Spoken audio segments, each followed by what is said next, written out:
వచ్చేటప్పుడు శశికళ జనకళ రోడ్డులో యాక్సిడెంట్లో లారీ గుద్ది చనిపోయారు. అప్పటి నుంచి నా బాబు నేను రెక్కల మీదే బతుకుతున్నానండి.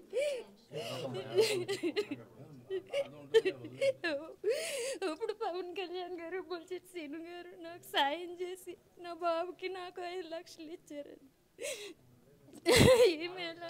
మర్చిపోయాను. వాళ్ళకి వందనాలండి. ఇంక నేను పాటలేదు.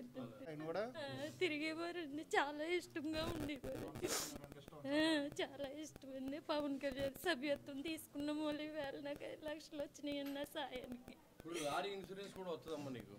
ఆ లారీ ఇన్సూరెన్స్ మీరు ఏ లాయర్కి ఇచ్చారు చెప్తే అది కూడా మేము ఫాలో అప్ చేద్దాం. కాశీ చూడండి ఎవరికి ఇచ్చారు కనుక్కోండి. మీ దగ్గరికి ఎవరన్నా సంతకాలు పెట్టించుకున్నారా?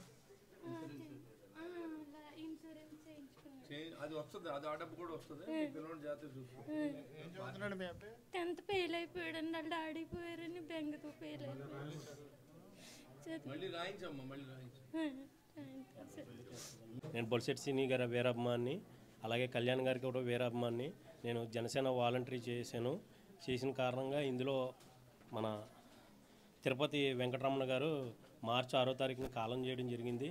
ఆయన నా దగ్గర సభ్యత్వం తీసుకున్న వల్ల ఈరోజు జనసేన పార్టీ ఆఫీస్ నుంచి కళ్యాణ్ గారు 5 లక్షల చెక్కు ఈ కుటుంబ సభ్యులకు అందజేయమని వాళ్ళ సభ్యులను పంపించారండి. ఇది సందేశం కూడా ఇచ్చారు. అది కళ్యాణ్ గారు ఒక సందేశం ఇచ్చారు. అది మీకు లిఖితపూర్వకంగా చదివేస్తాను. శ్రీ తిరుపతి వెంకట సూర్యకుమారి గారికి తాడేపల్లిగూడెం, పశ్చిమ గోదావరి శ్రీ తిరుపతి వెంకటరమణ గారి అకాల మరణం తీవ్ర దిగ్భ్రాంతికి గురి చేసింది.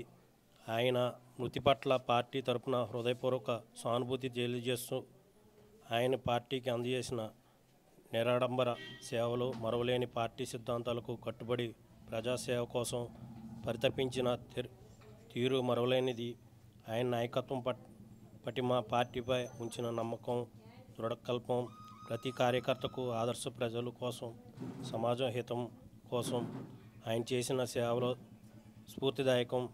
ఈ ఆకస్మిక మరణం మీ కుటుంబానికి తీర్చలేనిది విషాదాన్ని మిగిల్చింది. మీరు ఈ కష్టకాలాన్ని ధైర్యంగా ఎదుర్కోవాలని మనసారా కోరుకుంటున్నాము.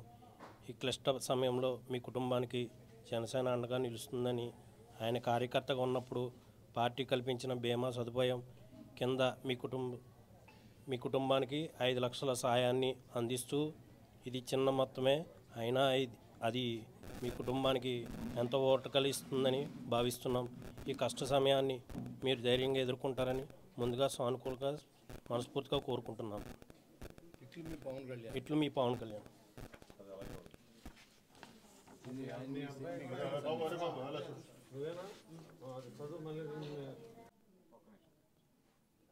అకౌంట్లోకి వస్తాయి.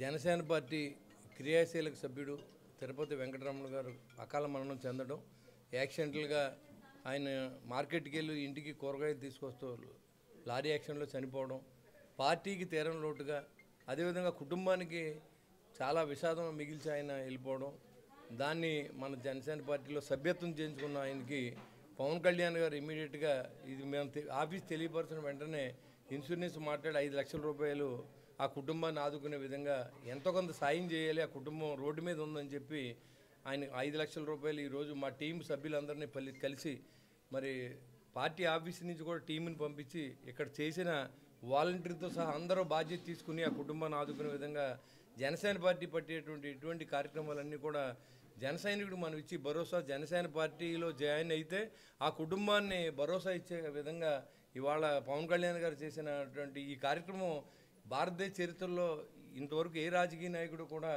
చేయనటువంటి పరిస్థితిని మొట్టమొదట మనం ఇప్పుడు ఇవాళ కాదు, పార్టీ 2014లో మనం ఆ రోజు నుంచి స్టార్ట్ అయినప్పటి నుంచి కూడా 2019లో క్రియాశీలకంగా మనం ఎలక్షన్లో పోటీ చేసినప్పుడు అప్పుడు ఓడిపోయిన తర్వాత కూడా మన జన సైనికులందరూ బాగుండాలనే ఉద్దేశంతో మెంబర్షిప్ చేసిన ప్రతి వ్యక్తికి కూడా వాళ్ళ కుటుంబాన్ని ఆదుకునే విధంగా 5 లక్షల రూపాయలు మనం ఇచ్చుకుంటూ వస్తూ ఉన్నాం.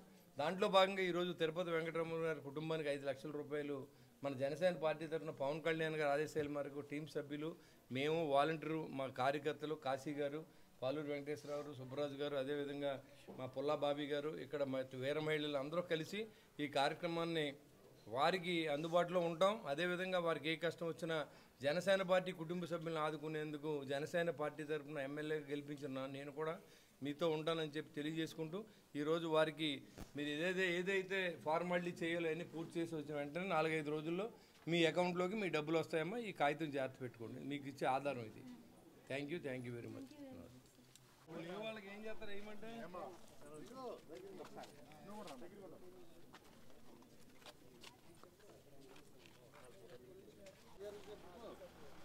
మీరు అలా చెప్తారు. మీరు కరెంట్ లేకుండా ఒక రోజు ఉంటారా ఇంట్లో? మరి మీరు కనీసం ఇక్కడికి వచ్చి చూడకుండా నేను ఆడి చెప్పాను ఇటు చెప్పానని చెప్తారంటే ఇక్కడ ఏం జరిగిందో మీకు తెలియాలి కదా. ఎందుకు చేయలేదు?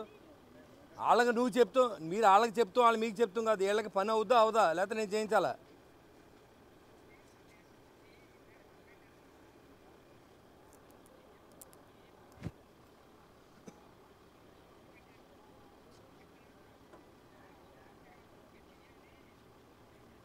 మీ ఇంటి నెంబర్ చెప్పు, కరెంట్ దించేస్తాను, మీరు ఉండండి 4 రోజులు ఇక్కడ ఈ దోమల్లోని పాముల్లోని. అప్పుడు మీకు కూడా బాధ ఏంటి అర్థం అవుద్ది. వాళ్ళ మీద కాదు, ఏమైనా ఉంటే నాకు చెప్పండి, నేను మాట్లాడతాను. ఇమీడియట్గా వాళ్ళకి కరెంట్ ఇవ్వాలి. మీరు ఏం చేస్తారో నాకు తెలీదు.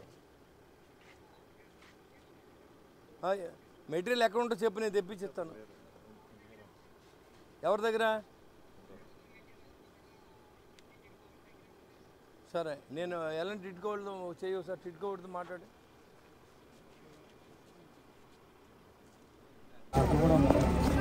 డిపార్ట్మెంట్లో వస్తున్నాను. ఇవాళ సాయంత్రం లోపు కరెంట్ ఇవ్వాలి వాళ్ళకి. వాళ్ళని అడిగితే మీకని చెప్తారు. మీ 3 రోజుల నుంచి మీ ఇంట్లో కరెంట్ లేకుండా ఉంటారు మీ పిల్లలతో.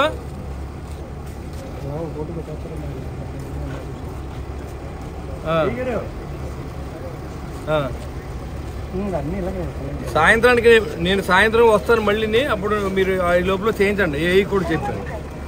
మీరు సాయంత్రానికి రాకపోతే రండమ్మా, నేను చూస్తాను. ఏంటి వీళ్ళకి కరెంట్ లేదు, 23వ బ్లాక్లో ఏంటి దొరుకుతుంది తెలీదు. అలా చూస్తున్నారా?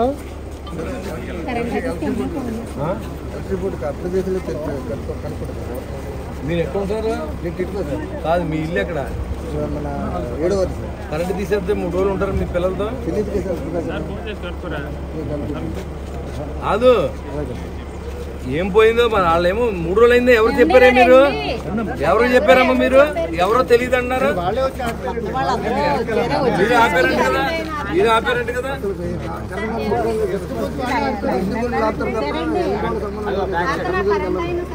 ఇవాళ సాయంత్రం లోపు నువ్వు దగ్గరుండి దాన్ని కరెంట్ చేసి నాకు ఫోన్ చేయండి. నేను మళ్ళీ 4:30-5 ఇక్కడికి వస్తాను. అప్పుడు కరెంట్ ఉండాలి ఇంట్లో. నేను కరెంట్ ఆఫీస్ వాళ్ళు కూడా చెప్పాను. మీరు అవపతి చేయండి అమ్మా.